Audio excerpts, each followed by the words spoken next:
Designer pant बनाने के लिए कटिंग टाइम कौन सी चीज़ें ध्यान में रखें, आज की इस वीडियो में शेयर करेंगे।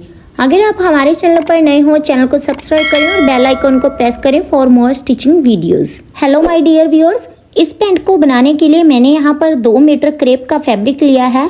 पैंट को बनाने के लिए आपको एक स्ट्रेट स्केल और एक कर्व स्केल की जरूरत पड़ेगी। तो कटिंग स्टार्ट करते हैं।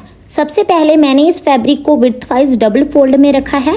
अगर आपके फैब्रिक में किनार है तो उसको कटिंग करते हुए अलग कर लें और ऊपर से फैब्रिक का टेढ़ भी निकाल लें। फैब्रिक की ओपन साइड मेरी तरफ है और क्लोज साइड आपकी तरफ है। सबसे पहले हम बेल्ट के लिए मार्क लगाएंगे। तो 2 इंच पर मैं यहाँ पर इलास्टिक के लिए मार्क लगाऊंगी और इस लाइन को हम स्ट्रेट कर देंगे। इसके बाद पैंट में सबसे इम्पोर्टेंट पार्ट होता है आसन का।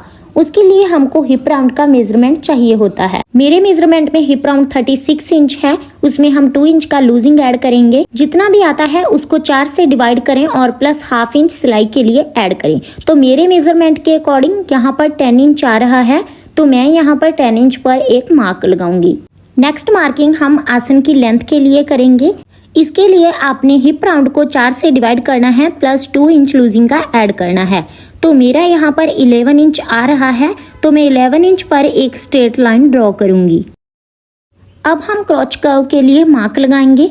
मैं यहाँ पर 2.5 इंच पर क्रॉच कर्व के लिए मार्क करूंगी और जो हमारा क्रॉच कर्व से लेकर एंडिंग पॉइंट तक लाइन है उसके सेंटर में हम एक मार्क लगाएंगे और क्रॉच कर्व को हम राउंड शेप ड्रॉ करेंगे। अब हमारी सबसे ध्यान रखने वाली बात आती है लेंथ की और मोहरी की मार्किंग की। जो मेरे पैंट की रेडी लेंथ है वो 36 इंच है, तो 3 इंच का मैं यहाँ पर अलग से पैटर्न रेडी करूंगी।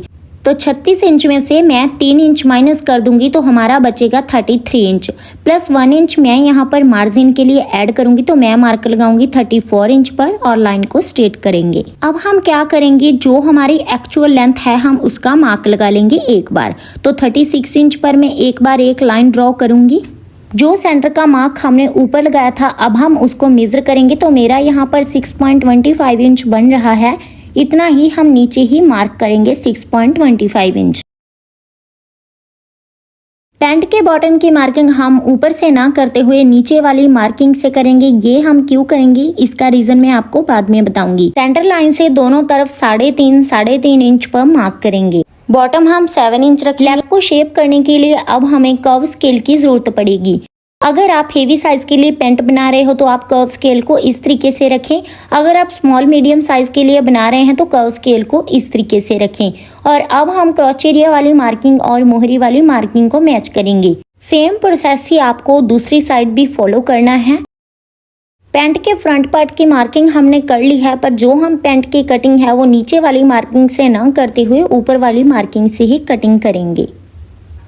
पैंट का फ्रंट पार्ट मैंने यहाँ पर कट कर लिया है। जो हमारा लेफ्ट ओवर क्लॉथ है उसी से हम पैंट का बैक पार्ट कट करेंगे। सेम फैब्रिक हमारा डबल फोल्डेड है। फ्रंट पार्ट को बैक पार्ट कट करने के लिए इसके ऊपर सेट करते हुए अच्छे से रखेंगे। ऊपर वाला फ्रंट पार्ट है, नीचे वाले फैब्रिक से हम बैक पार्ट की मार्किंग करेंगे।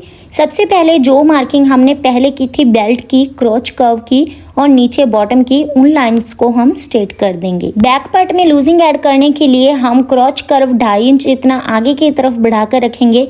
इस तरीके से 2.5 इंच पर और भी मार्किंग करेंगे और इस लाइन को हम एक बार स्ट्रेट ड्रॉ करेंगे और नीचे की तरफ कर्व को शेप करेंगे।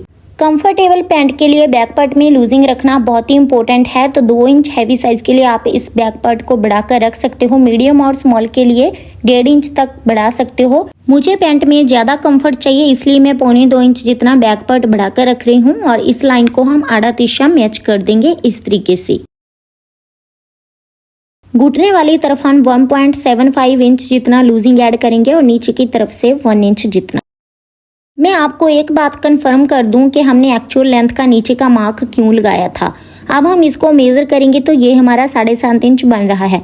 अगर हम पहले ही ऊपर वाली लाइन से मार्किंग स्टार्ट कर देते तो ये हमारा 7 इंच इतना ही रह जाता और मार्जिन के लिए हमें परफेक्ट नहीं मिल पाता। अब हम अगेन कर्व स्केल लेंगे और जो हमने लूजिंग रखा है उस वाली मार्किंग को इस तरीके से मैच कर देंगे। फ्रंट पार्ट की कटिंग हो गई है, जो बैक पार्ट है उसकी मार्किंग भी डन हो गई है और अब हम बैक पार्ट को भी कट कर देंगे और ये वाला शेप भी कट करेंगे।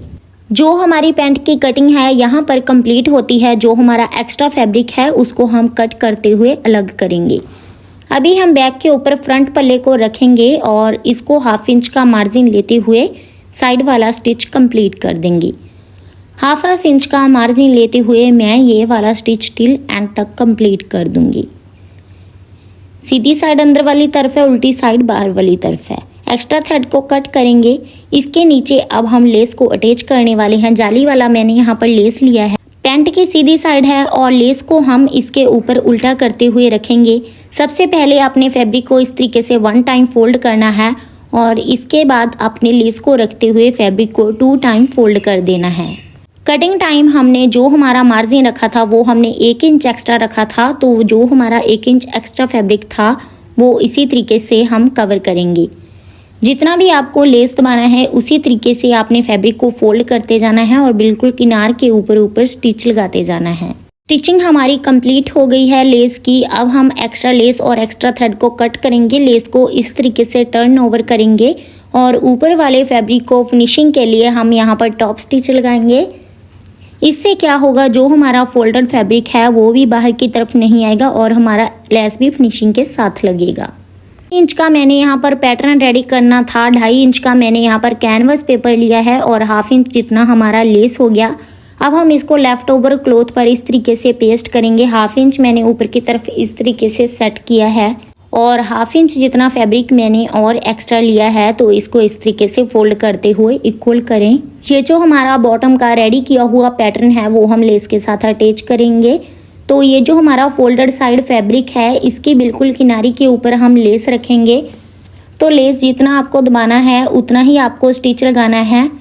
अगर आप ज़्यादा लेस आगे की तरफ रखोगे तो जो आपका स्टिच होगा वो फिनिशिंग के साथ नहीं आएगा और फैब्रिक नीचे से शो होगा। तो ये वाला स्टिच आपको ध्यान से लगाना है। लेस का दूसरी साइड वाला स्टिच कंप्लीट कर लिया है। अब हम इस फैब्रिक को इस तरीके से ऊपर की तरफ टर्न करेंगे और फैब्रिक के बिल्कुल किनारी के ऊपर हम टॉप स्टिच लगाते जाएंगे और अच्छे से फैब्रिक को सेट करते जाएंगे। यहाँ पर हमारा स्टिच कंप्लीट हो गया है। एक्स्ट्रा थ्रेड को कट करेंगे। कितनी फिनिशिंग के साथ जो हमारा बॉटम है वो बनकर रेडी है। सेम मेथड से हम दूसरा बॉटम भी रेडी करेंगे। इसके साथ ही हमने प्लाजो का क्रॉच एरिया और लेग स्टिच भी कर लिया है। इलास्टिक के लिए हम ऊपर की तरफ 1/2 इंच फैब्रिक को फोल्ड करते हुए एक रफ स्टिच लगा लिया है। मैंने यहाँ पर डबल फोल्ड इलास्टिक लिया है। जो मेरे इलास्टिक की विड्थ है डबल फोल्ड में वो 12.5 इंच है। जितना भी आपका वेस्ट राउंड है उससे 5 इंच कम आपको इलास्टिक लेना है। अब हम इलास्टिक को इंसर्ट करेंगे। इलास्टिक को इस तरीके से रखते हुए फैब्रिक को फोल्ड करेंगे इसके ऊपर और बिल्कुल किनार के ऊपर स्टिच लगाएंगे। फैब्रिक आपको ज़्यादा लूज नहीं छोड़ना है। एक बात का आपको खास ध्यान रखना है कि जो आपका स्टिच है वो बिल्कुल किनार के ऊपर आना चाहिए और इलास्टिक के ऊपर आपका स्टिच बिल्कुल भी नहीं आना चाहिए। अगर आपका फैब्रिक थोड़ा बहुत लूज पड़ रहा है तो आप 1 से 2 अंदर की तरफ पिंचेस भी डाल सकते हो। ये बाहर की तरफ शो नहीं होंगे। इलास्टिक को आपने एक साइड से डालते जाना है और दूसरी साइड से लूज करते जाना है। तो जो हमारा यहाँ पर इलास्टिक है वो लगकर रेडी है। एक्स्ट्रा थ्रेड की हम कटिंग करेंगे। इलास्टिक को हम अच्छे से खींचते हुए सेट करेंगे। इलास्टिक मैंने सेट कर लिया है। इसके बीच सेंटर में हम एक और स्टिच लगाएंगे इलास्टिक को पक्का करने के लिए। जो हमारे पैंट की स्टिचिंग है वो कंप्लीट हो गई है। अगर आपको हमारा आज का ट्यूटोरियल पसंद आया, वीडियो को लाइक करें, कमेंट करें, हमारे चैनल को सब्सक्राइब करें और अपने डियर वन के साथ शेयर भी करें। Thanks for watching the video.